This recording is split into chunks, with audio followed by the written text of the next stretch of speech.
আমরা যেন জাতি, ধর্ম, দল, মত নির্বিশেষে এদেশের প্রত্যেকটি নাগরিককে অন্তরে ধারণ করতে পারি এবং সবাইকে যেন সম্মান করতে পারি।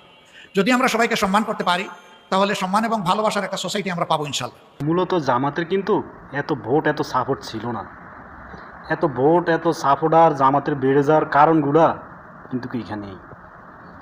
আপনি যখন কাউকে সম্মান করবেন, কাউকে সম্মান দিয়ে কথা বলবেন, আপনাকে যতবারই খারাপ গালিগালাজ দেখ, আপনি ততবারই সম্মানের সহিত কথা বলবেন, দেখবেন একটা সময় যিনি আপনাকে খারাপ জানতো, খারাপ ভাবতো, আপনাকে নিয়ে খারাপ পরিকল্পনা করতো, সে কিন্তু একটা সময় শুধরে যাবে। এটাই নিয়ম। এই নিয়মগুলোই জামাতের লোক খুব সুন্দর করে পালন করার কারণে আজ তাদের সম্মান দেশের ভিতর এত উপরে চলে গেছে, আর দেশে তাদের ভোটার এত পরিমাণে বেড়ে গেছে।